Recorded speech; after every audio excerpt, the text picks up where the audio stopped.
kita mulai ya. Bismillahirrahmanirrahim. Assalamualaikum warahmatullahi wabarakatuh. Sebelumnya saya ucapkan selamat karena kalian semua sudah berhasil melewati semester 1 dengan sehat sentosa walafiat. Nah, selanjutnya kita ini masuk ke semester 2. Dan semester 2 ini kalian tahu sendiri bahwa tantangannya jauh lebih berat karena kita sudah masuk ke desain arsitektur Islami 1 juga kan. Artinya kalian sudah mulai belajar jadi arsitek yang sesungguhnya. Nah, mumpung masih awal semester, energinya disiapkan untuk 1 semester ini. Jangan lagi ada seperti semester lalu yang ada yang stres, ada yang sampai mau ada yang mau bunuh diri katanya ya. Jangan sampai ada yang seperti itu lagi ya. Saya yakin semua kalau sudah masuk ke sini tuh pasti kuatlah mentalnya. Oke, kita sekarang ada di mata kuliah mata kuliah Sejarah dan Hikmah Arsitektur 1. Dan ini adalah kelas C yang kebetulan dapat hari Kamis ya, kita setiap hari Kamis. Nah, semester lalu kan saya sudah mengajar kalian di mata kuliah pengantar arsitektur ya. Pengantar arsitektur. Nah, sistemnya di SHA 1 ini kurang lebih akan sama dengan sistem di pengantar arsitektur. Jadi untuk materi penugasan itu kita akan menggunakan apa kemarin? Kita menggunakan platform apa kemarin? Semester kemarin untuk pengantar arsitektur? E-learning. E-learning. Sudah ada yang buka e-learningnya pekan ini? Belum?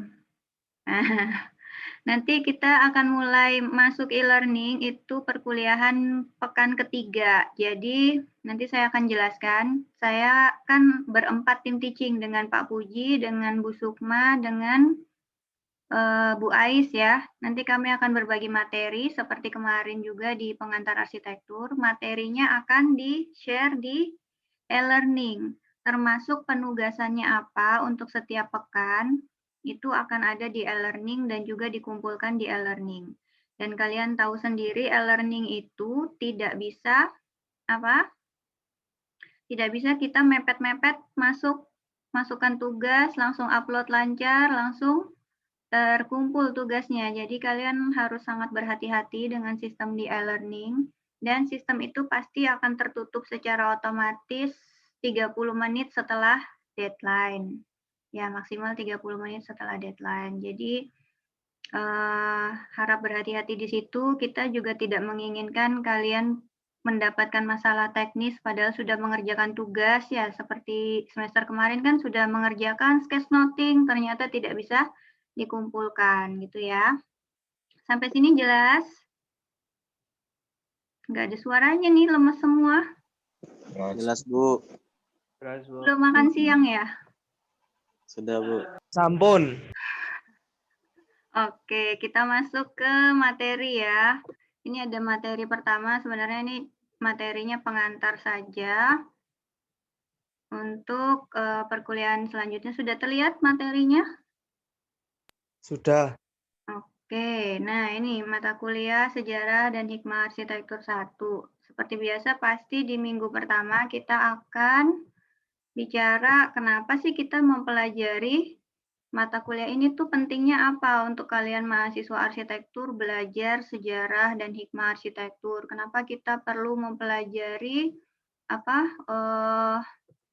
bangunan-bangunan arsitektur yang sudah lewat, yang sekarang mungkin sudah nggak ada lagi bangunannya, atau tinggal puing-puingnya saja, atau mungkin ada bangunannya tapi sudah tidak dipergunakan sebagaimana mestinya. Jadi ada 3 hal yang kita perlu paham dulu di awal. Jadi apakah sejarah dan hikmah arsitektur itu? Yang kedua, mengapa belajar sejarah dan hikmah arsitektur? Yang ketiga, bagaimana cara kita belajar? Bagaimana cara kita belajar itu menentukan apa ilmu itu juga bisa masuk atau tidak. Nah, sebelumnya, ini semua pakai laptop atau pakai HP? HP, Bu. HP. HP, Kalau Bu. HP kelihatan nggak ini tulisannya? Kelihatan, Bu. kelihatan. Oke. Saya pengen kalian sediakan 1 lembar kertas dan pulpen. Kalian mencatat real time dari apa yang saya jelaskan. Nanti catatan real time-nya untuk sementara di-upload dulu di Telegram grup kita itu. Ya, bukan sketchnoting ya, hanya catatan real time. Oke? Sudah siap? J. Ya, 1 lembar saja, bisa bolak-balik. Tulisannya jelek pun tidak masalah. Pulpen atau pensil juga nggak masalah. Yang jelas kalian mencatat poin-poin pentingnya yang akan saya jelaskan.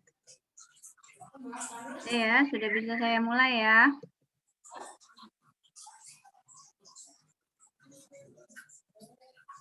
Nah, tadi kan ada what, apa sih sejarah dan hikmah arsitektur itu? Yang pertama kita belajar dulu, sejarah itu apa sih sebenarnya?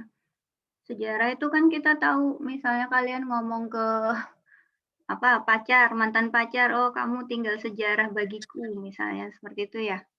Nah, itu artinya apa sejarah itu? Sejarah itu adalah past human events atau kejadian-kejadian di masa lalu bagi umat manusia.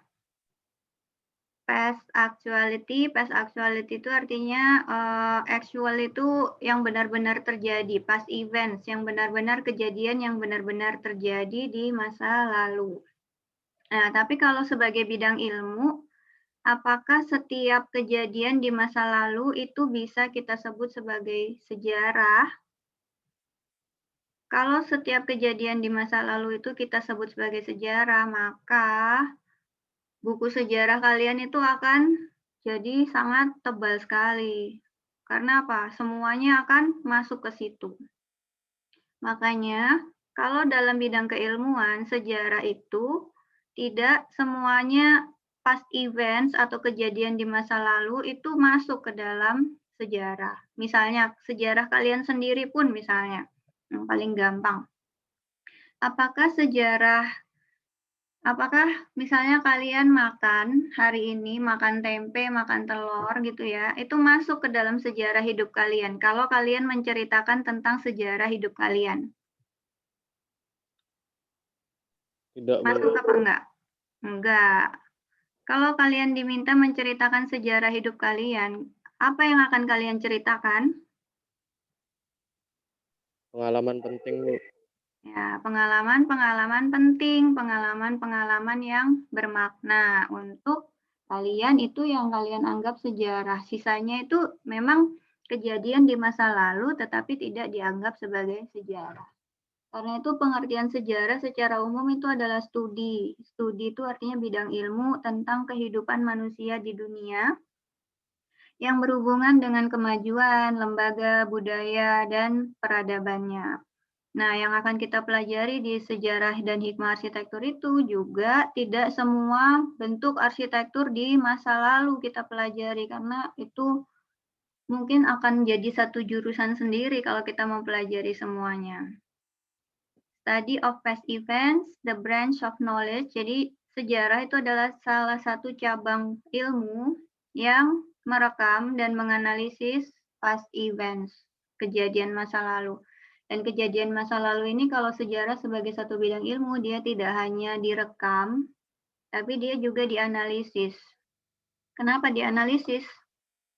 Kalian pernah belajar sejarah perjuangan bangsa di SMA atau SMP? Pernah, Bu. Nah, pernah. Apa yang kalian pelajari? Apa hanya merekam tanggal segini, tahun segini, di sini ada perjanjian Linggarjati. Tanggal segini di sini ada perjanjian apa lagi? Meja bundar. Tanggal segini. Nah, itu kan akan menjadi sangat boring dan tidak bermakna kalau kita hanya merecord. Paham ya? Ada yang masih hafal itu perjanjian-perjanjian? Tanggalnya, waktunya, jamnya? Saya pikir tidak banyak yang bisa menghafal itu ya, karena kalau hanya merecords itu artinya dia tidak menjadi makna untuk kita. Nah, records yang banyak itu akan menjadi bermakna kalau kita mulai menganalisisnya. Misalnya kita melihat pola. Dari beberapa perjanjian ini tuh polanya seperti apa sih? Oh, ternyata misalnya penjajah Belanda itu selalu memanfaatkan perjanjian-perjanjian ini untuk menguntungkan pihak Belanda sendiri misalnya. Atau oh dari setiap kejadian ini tuh pasti ada wilayah Indonesia yang berkurang akibat perjanjian A, lalu masuk lagi ke perjanjian B, lama-lama tinggal sangat kecil sekali misalnya wilayah Republik Indonesia. Nah, dari records yang banyak itu kita menganalisis, lalu keluar benang merahnya, baru sesuatu itu jadi bermakna untuk diri kita.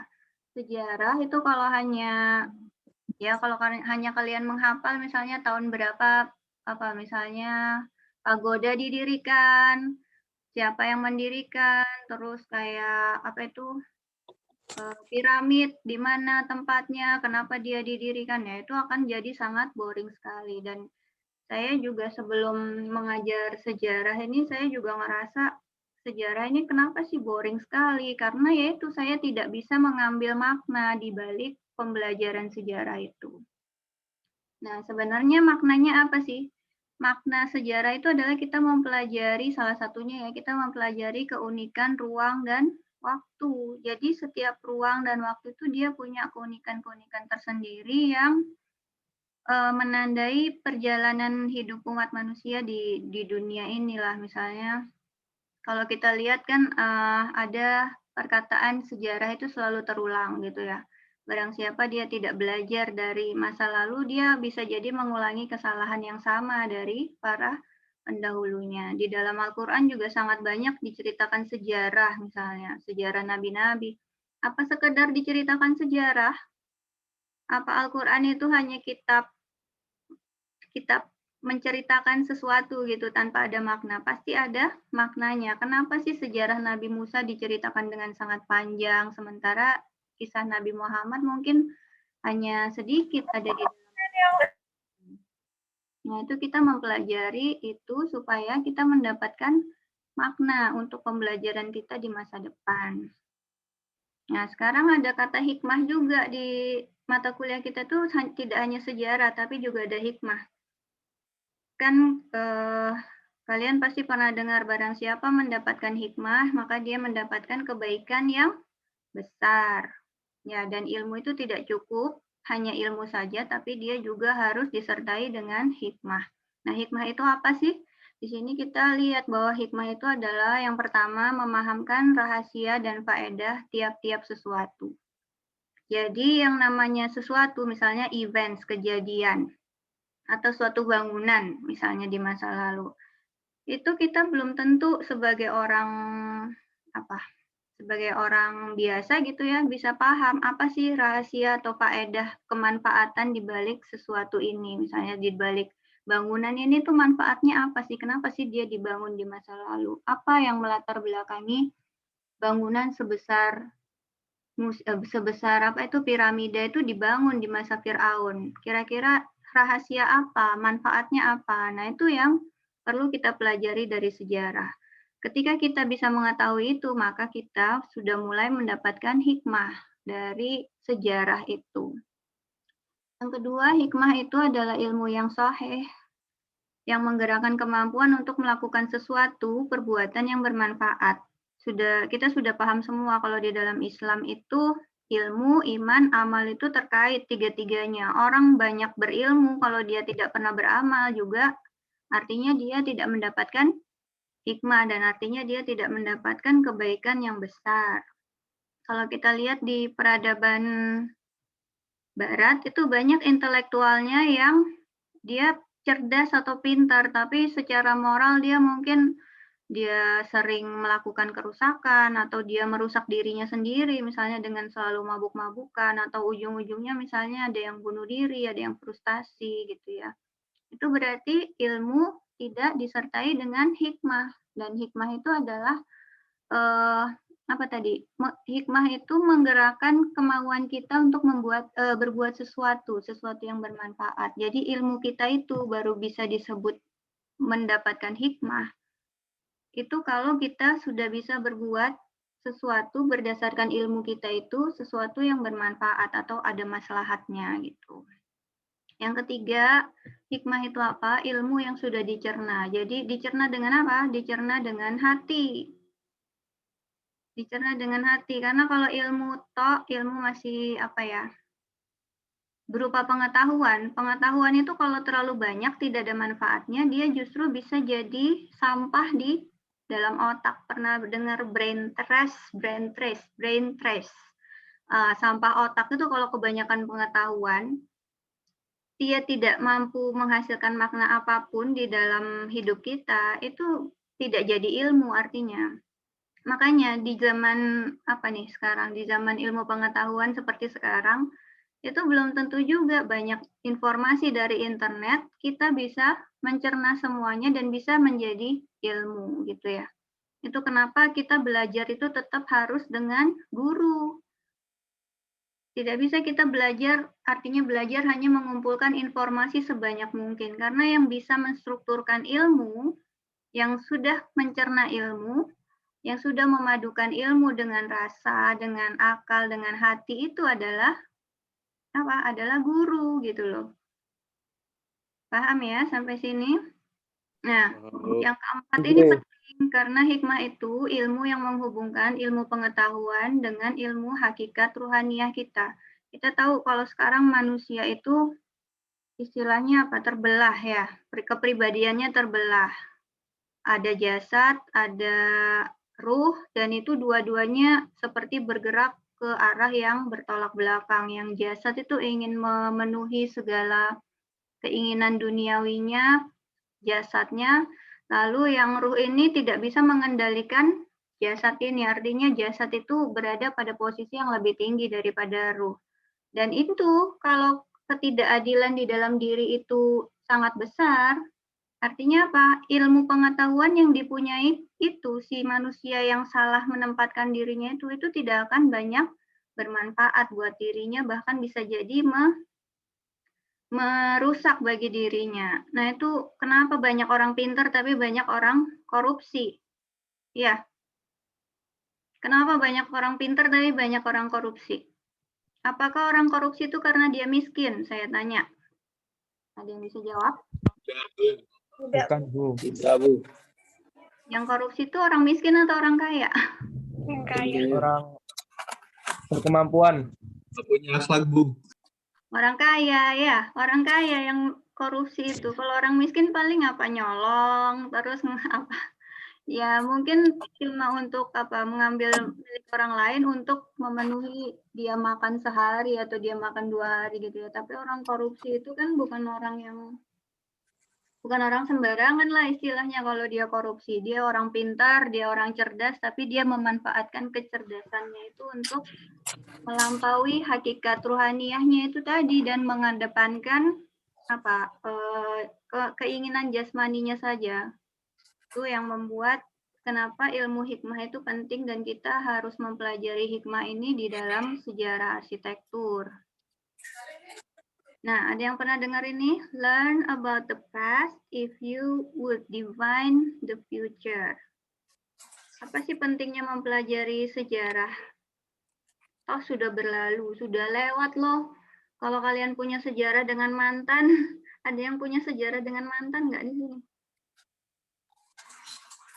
Nggak ada yang ngaku. Nggak pernah pacaran ya? Alhamdulillah. Nah, kalau kalian punya sejarah dengan mantan, sebaiknya diapakan? Lupakan. Dilupakan. Ya. Dipelajari, Bu. Jangan diingat-ingat lagi. Tapi sebelum dilupakan, belajar dulu ini, dipelajari. Kenapa saya berbuat kesalahan ini? Apa yang membuat saya, misalnya kalau saya pacaran itu saya malah jadi nggak bisa konsentrasi, misalnya kepikirannya selalu terbelah, sholat juga mikirin pacar, makan mikirin pacar gitu ya. Itu yang harus kita pelajari supaya apa? Masa depan kita ini, define the future kita ini tidak mengulangi kesalahan yang sama. Makanya kita itu belajar sejarah bukan sekedar belajar tentang sejarah, tapi kita belajar dari sejarah. Belajar dari sejarah itu yang perlu untuk kita lakukan sekarang. Kalian mungkin sudah pernah berpikir juga, misalnya gini, di masa lalu ada satu bangsa yang dia dikalahkan oleh bangsa lain dengan cara yang tidak terhormat, misalnya dengan penjajahan, dengan adu domba, dengan apalah. Bangsa kita sendiri juga mengalami itu kan. Bangsa kita diadu domba, bangsa kita dijajah sekian lama, bangsa kita berjuang sekian lama. Apa sih yang membuat bangsa kita itu lama merdekanya? Bukan karena penjajahnya kuat, tapi karena ada adu domba itu. Jadi kita dipecah belah oleh bangsa lain. Nah, kalau kita tidak paham ini, kita sekarang akan mudah diadu domba dan kita akan mudah dipecah belah. Karena itu yang paling gampang untuk menghancurkan satu bangsa. Kalau kita nggak tahu pembelajaran di masa lalu, kenapa bangsa kita seperti itu di masa lalu, ya kita sekarang ini akan mudah mengulangi lagi kekeliruan yang sama. Makanya kita perlu belajar dari sejarah dan bukan sekedar belajar tentang sejarah. Nah, khususnya untuk arsitektur, ini ada 4 poin yang perlu kita pelajari dari sejarah hikmah arsitektur. Yang pertama, kita mengenal bangsa-bangsa, memperkaya hasanah pengetahuan arsitektur, ditinjau dari segi kebudayaan, tipologi, morfologi, terus perkembangan teknologi dari masa ke masa. Kita akan tahu bahwa manusia itu bukan berevolusi dari bodoh menjadi pintar. Jadi manusia di masa lalu itu bukan lebih bodoh daripada manusia zaman sekarang. Tapi yang namanya nature dari teknologi itu dia memang berkembang setahap demi setahap. Bukan karena teknologi kita lebih maju sekarang, itu artinya kita lebih pintar daripada manusia di masa lalu. Tipologi, morfologi itu kalian akan kenal nanti istilahnya apa di pelajaran-pelajaran mendatang. Yang kedua, kita mengidentifikasi dan memahami kearifan, makna, serta hikmah di balik setiap karya arsitektur. Yang ketiga, yang paling penting adalah sejarah dan hikmah arsitektur itu sekalian sebagai calon arsitek. Kalian sebagai calon arsitek itu adalah bahan muhasabah. Muhasabah itu tahu? Muhasabah itu renungan ke dalam diri. Jadi muhasabah itu adalah keunikan manusia yang tidak dimiliki oleh makhluk hidup yang lain. Karena manusia itu bisa memikirkan tentang dirinya sendiri. Berpikir tentang dirinya sendiri itu adalah muhasabah. Dan kalau kita manusia tidak pernah bermuhasabah, tidak pernah berpikir tentang diri kita sendiri, ya kita nggak ada lebih-lebihnya daripada makhluk hidup yang lain. Renungan ke dalam diri dan pada peristiwa-peristiwa yang telah berlaku demi masa depan yang lebih baik. Nah, ada berapa banyak dari kita yang misalnya merenung semester lalu saya sudah mengajar dengan baik atau enggak, semester lalu saya sudah belajar dengan baik apa enggak, ilmu apa yang kira-kira saya dapat dari semester lalu misalnya. Apa semester lalu itu berlalu begitu saja tanpa saya merasa saya bisa belajar banyak nih dari semester kemarin gitu. Atau kita semester ini ngerasa kuliah di arsitektur ini apa sih, cuma gambar-gambar doang misalnya, nggak ada manfaat apa-apa, saya juga jadi nggak jadi manusia yang lebih baik misalnya seperti itu. Selanjutnya, sejarah dan hikmah arsitektur kenapa masuk di semester 2 itu karena ini adalah dasar bagi pemahaman yang terpadu dalam proses berarsitektur selanjutnya. Proses berarsitektur selanjutnya itu apa? Kalian sebagai calon arsitek, kalian akan merancang bangunan-bangunan di masa depan. Ya, jadi proses berarsitektur selanjutnya itu adalah proses merancang untuk arsitektur di masa depan. Itu yang akan kalian lakukan. Nah, topiknya apa sih ruang lingkupnya sejarah hikmah arsitektur ini? Kalau kita lihat, nanti akan ada semester depan itu akan ada SHA 2, Sejarah Hikmah Arsitektur 2. Sekarang kita masih di SHA 1. Apa yang memisahkan antara SHA 1 dan SHA 2 itu adalah event atau kejadian luar biasa atau peristiwa bersejarah di dunia yang kita kenal dengan nama revolusi industri. Revolusi industri ini adalah pergantian besar-besaran terutama di Eropa. Ini kalau di sini tuh disebut di Inggris, pergantian besar-besaran dari penggunaan tenaga manusia menjadi tenaga apa? Mesin. Mesin, ya, jadi tenaga mesin. Karena mulai ditemukannya mesin-mesin industri yang bisa memproduksi barang-barang secara langsung banyak. Kalau man-made itu kan misalnya kita nih pengrajin keramik. Kalau kita buat dengan tangan, berapa banyak sih yang bisa kita buat dalam sehari? Mungkin ya 5, 6 gitu ya. Mungkin juga yang ke-7 sudah bentuknya jauh lebih jelek daripada yang pertama karena kita udah capek misalnya. Jadi dalam man-made itu sangat banyak hal yang mempengaruhi kualitas satu produksi. Tapi dengan mesin, selama dia ada bahan bakarnya, dia akan terus berproduksi. Misalnya sudah malam mesinnya tidur dulu, misalnya enggak. Yang tidur itu kan manusianya ya. Nah, jadi revolusi industri ini selain dia mengganti tenaga manusia jadi tenaga mesin secara besar-besaran, itu ternyata dia juga membawa perubahan yang besar ke dalam tidak hanya industri itu sendiri, tapi ke hampir semua aspek kehidupan manusia, dan tidak hanya di Eropa, tapi juga di dunia secara keseluruhan. Kain yang kita pakai sekarang, itu adakah yang ditenun dengan tangan? Yang kalian pakai itu loh, jilbab yang saya pakai, baju yang saya pakai, baju kaos kalian, semuanya adalah machine made. Ya, bahkan dijahitnya pun sudah massal dengan mesin jahit. Itu, yang pertama handmade menjadi machine made. Yang kedua, produksinya massal dan seragam. Jadi kita nggak akan kaget misalnya kita jalan ke kota mana, kita menemukan orang sedang menggunakan baju yang sama dengan baju yang sedang kita pakai. Karena produksinya massal dan seragam. Yang ketiga, nah ini, imbas dari kenapa misalnya kita produksi 100 nih. Kita produksi 100. Tapi sebenarnya kebutuhan manusia itu cuma 50. 50-nya kita apain?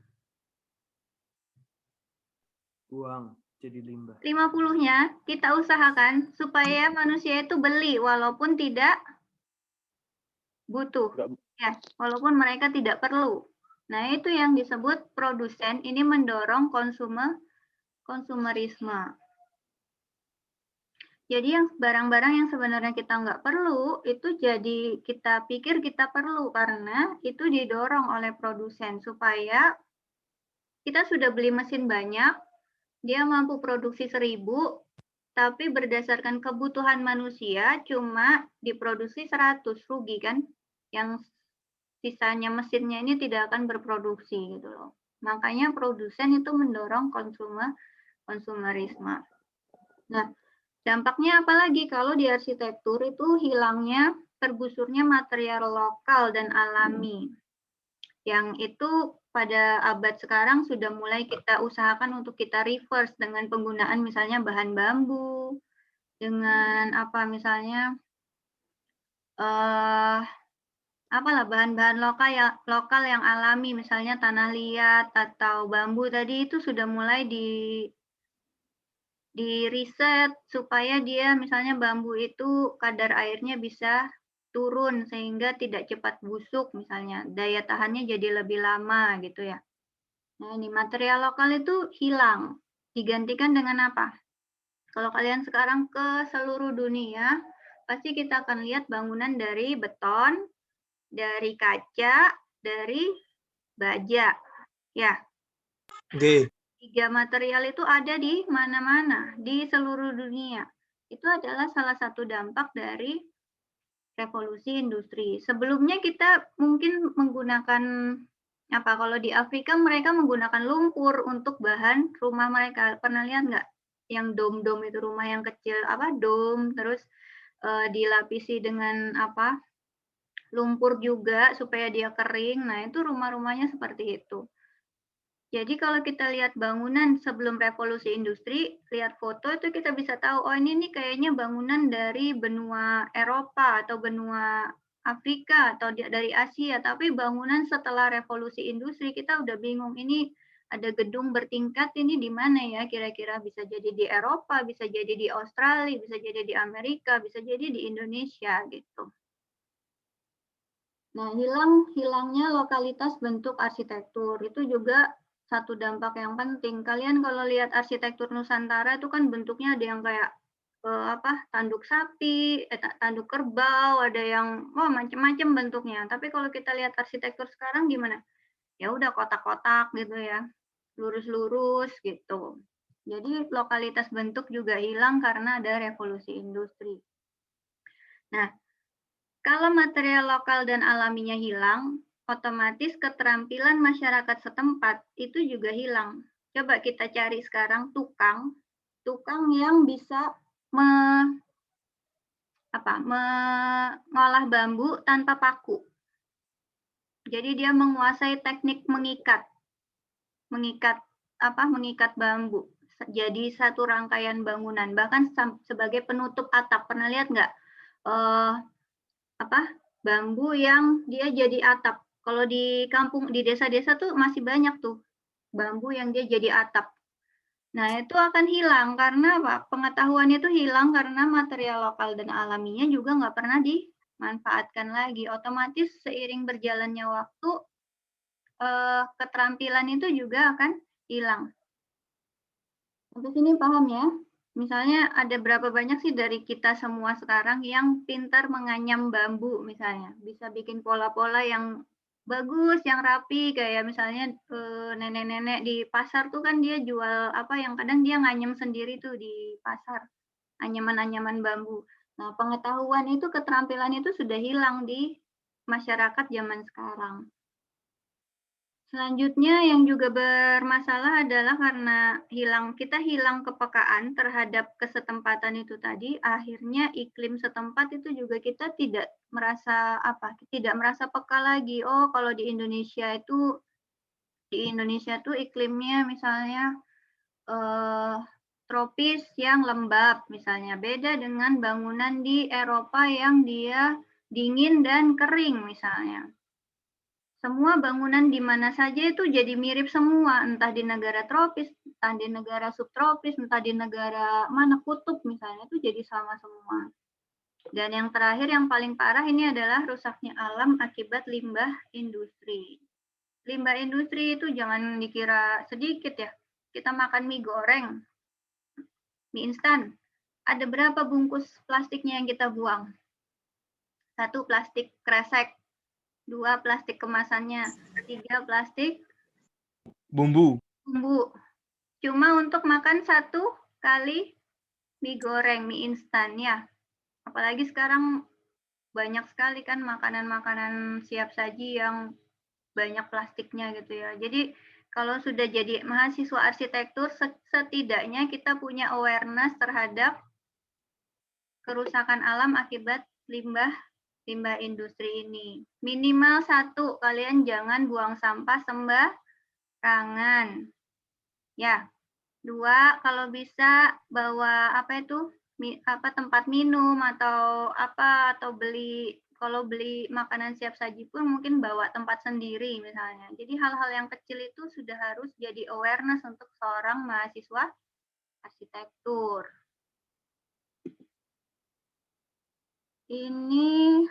Bagaimana sih mempelajarinya? Saya tadi sudah bilang bahwa kita itu mempelajarinya dengan menganalisis dan mengambil kesimpulan. Jadi kita tidak hanya, oh ini dibangun tahun segini, kapan, di mana, mengapa, tapi kita mengambil Simpulan, mengambil benang merah, menganalisis dari berbagai fenomena arsitektural dan keterkaitannya dengan sosial, ekonomi, politik, kebudayaan. Jadi kita di sejarah hikmah arsitektur itu tidak hanya belajar tentang bangunannya tapi kita juga belajar tentang sosial, ekonomi, politik, kebudayaan yang berkembang di kurun waktu itu. Kenapa bisa muncul bangunan yang seperti itu?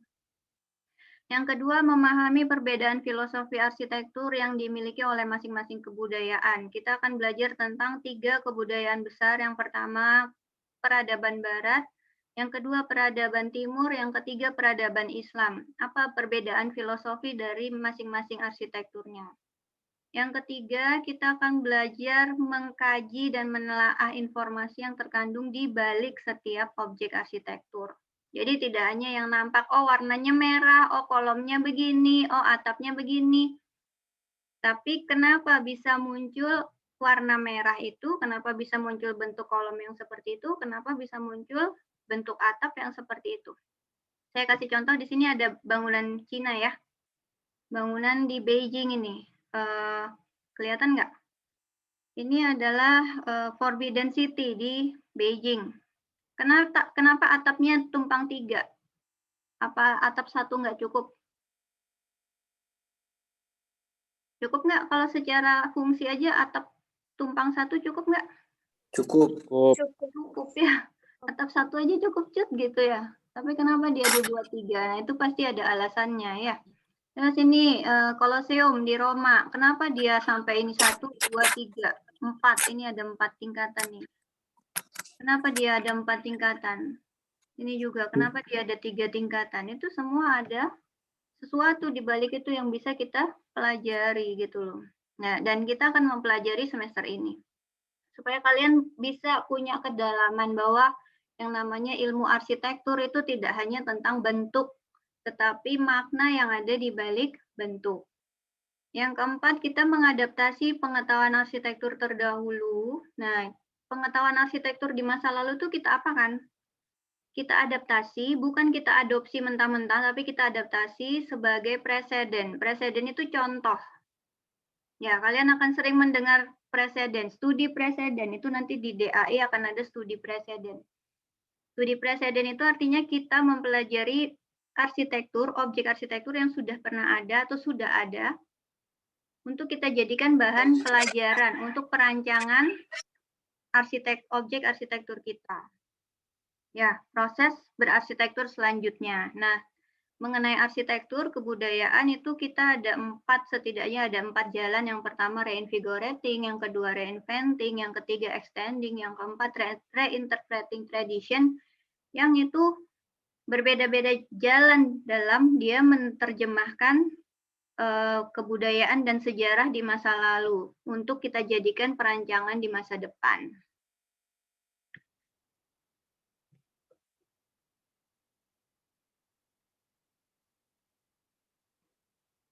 Oke, ini sudah selesai bagaimana kita mempelajari sejarah dan hikmah arsitektur. Jadi ini yang akan kita lakukan selama 1 semester dengan harapan apa? 1, referensi arsitektur kalian jadi lebih kaya. Yang kedua, kalian sudah bisa melihat bahwa kedalaman ilmu arsitektur itu seperti apa, tidak hanya ilmu tentang bentuk, tetapi tentang sesuatu di balik bentuk itu. Yang ketiga, kita bisa memanfaatkan pengetahuan dari arsitektur di masa lalu untuk kita berarsitektur di masa depan. Nah, ini objeknya. Ada 5 objek besar. Di sini ada arsitektur dan peradaban. Ada peradaban timur, peradaban barat, peradaban Islam, dan regionalisme dan preseden arsitektur sebagai inspirasi dan strategi perancangan. Ini ada 5 topik besar. Yang warna-warni ini adalah yang hijau ini Bu Ais yang akan mengajar. Biru ini kalau nggak salah Pak Puji. Yang merah ini Bu Sukma. Kalau nggak salah ya. Bentar. Kita lihat dulu. Ini. Oh, yang hijau itu saya, yang merah itu Bu Sukma, yang kuning itu Bu Ais, yang biru itu Pak Puji. Nah, jadi ini kita akan selang-seling setiap minggu. Kalau kalian lihat di sini, ini nanti akan Bu Ais ya. Nah, ini kan ada prosentase tugas penilaian 5%, 5%, 5%. Jadi setiap pekan itu penugasan dari masing-masing dosen itu akan menyumbang 5% dari penilaian akhir kalian. Sampai sini paham ya? Nah, ini yang 15% adalah UTS tanggal 22 Maret. Ini ada 15%. Selanjutnya kita maju lagi ke peradaban barat. Ini 5%, 5%, 5%, 5%. Semua sampai UTS. Nah, UTS ini akan dijelaskan di pekan ke-16 dan akan dikumpulkan sesuai jadwal UAS yang kalau kita lihat kalender kita itu adalah 8 sampai 17 Juni. Dan UAS ini adalah 25% dari keseluruhan tugas. Kalian bisa dihitung-hitung sendiri kalau misalnya selama 1 semester yang kalian kerjakan hanya UTS dan UAS, itu berarti kalian hanya mendapatkan 40% maksimal dari penilaian. Yang kalau kalian mendapatkan nilai 90 pun di masing-masing itu 90 UTS, 90 UAS, 90 kali 40% artinya adalah 36 nilainya. 36 itu equal dengan nilai D atau E? D. E ya. E karena untuk nilai D pun itu 40 ke atas kalau nggak salah. Ya, jadi walaupun ini 5%, 5%, 5%, ini sangat sangat bermanfaat untuk kalian mengumpulkan nilai. Karena misalnya kalian bikin sketchnoting. Sketchnoting itu kan asal kalian rapi, membuatnya bagus, itu nilainya bisa 90 atau 100 gitu ya. Atau ada kuis, nanti misalnya Bu Ais akan memberikan kuis misalnya. Nah, kalau kalian bisa menjawab, kalian akan dapat 100. Dan kalau kalian dapat 100, berarti kalian menyumbang nilai 5 dari keseluruhan nilai selama 1 semester. Sampai sini paham ya? Minimal kita perlu berapa nilai untuk dapat nilai A? Nilai A di UIN berapa? 80? 85. Ya. Kita perlu 85 untuk bisa mendapatkan nilai A. Berarti 85% dari keseluruhan ini perlu kita kerjakan dengan sebaik-baiknya supaya semuanya dapat nilai 100 supaya minimal kita dapat nilai A. Paham ya? Tapi penilaian itu bukan yang paling urgent. Yang paling urgent adalah kalian dapat ilmu nggak dari mata kuliah ini gitu loh. Karena kalau kalian merasa kalian dapat ilmunya, mengerjakan tugas pun akan sangat menyenangkan untuk kita kerjakan. Kalau kalian merasa senang mengerjakan tugas, hasilnya pun akan juga bagus gitu ya. Sampai sini ada yang ditanyakan? Sudah jelas semua? Insya Allah sampun. Kita akan ketemu di Zoom 1 kali lagi pekan depan, tapi setelah itu kita tidak akan ketemu di Zoom karena kita akan ketemu di e-learning. Kita akan belajar lewat video YouTube dan penugasan lewat e-learning. Jelas ya? Nah, kalau ada yang ditanyakan, karena e-learning itu kan susah tuh mau diskusi. Kita akan diskusi di grup Telegram. Jadi apapun yang kalian pikir susah dimengerti itu bisa kalian tanyakan. Asal jangan nanya, Bu, jawaban kuisnya apa Bu? Nanti Bu Ais ngasih kuis ditanyanya ke saya. Gitu ya. Penilaian nanti juga tim dosen yang akan menilai. Jadi misalnya ini penugasan Bu Ais misalnya ya di pekan ketiga, ini Bu Ais kan. Jadi seluruh kelas A sampai D itu akan Bu Ais yang menilai. Jadi Insya Allah walaupun dosennya beda-beda, tetapi range penilaian kalian itu akan adil lah antara kelas A sampai kelas D karena kita semua ikut menilai semua kelas gitu ya. Jadi nggak ada lagi, oh kenapa di kelas saya dapat banyak C, di kelas Bu Sukma kok dapat banyak E, di kelas Pak Puji dapat banyak A, oh ternyata dosennya gampang kasih nilai, bukan gitu kita. Jadi namanya tim teaching itu menilai pun kita secara bersama-sama supaya ada keadilan untuk mahasiswa. Ada yang ditanyakan sampai sini? Nanti ini akan saya bagikan di mana? Di ini. Di grup ya, di Telegram supaya kalian bisa tahu kira-kira minggu depan kita akan belajar apa. Terus tugasnya akan berbeda-beda untuk setiap dosen. Jadi misal Bu Sukma akan memberi tugas apa, saya juga akan memberi tugas apa. Yang jelas penugasan semester ini itu sudah sangat jauh lebih ringan daripada penugasan ketika perkuliahan offline. Karena di perkuliahan offline itu kita harus 4 kali survei ke gereja, ke kelenteng, ke candi, ke masjid. Sementara di sini itu sudah tidak ada lagi, kalian murni mengerjakan tugas secara individual di rumah masing-masing ya. Makanya sekarang rajin-rajinlah karena ini tuh kesempatan yang sangat memudahkan sekali dengan adanya pandemi ini sudah banyak sekali kemudahan yang kalian dapatkan dari pembelajaran. Ada yang ditanyakan?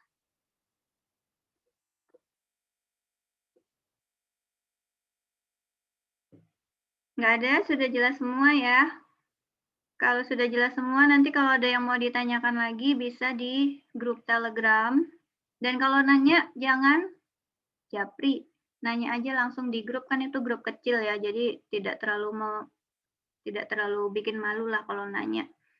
Jadi nanya aja di situ, nanti saya akan jawab di situ, saya akan berusaha jawab di situ, baik tentang topik-topik di perkuliahan, materi, ataupun tentang hal-hal teknis. Paham ya? Itu bisa kalian tanyakan semua di grup. Kalau tidak ada yang ditanyakan, kita bisa akhiri perkuliahan pertama. Minggu depan kita akan Zoom lagi, 1 kali lagi, tapi setelah itu kita akan masuk ke e-learning. Demikian. Ada yang ditanyakan? Nggak ada? Kalau nggak ada, saya akhiri. Alhamdulillahirrabbilalamin. Assalamualaikum warahmatullahi wabarakatuh.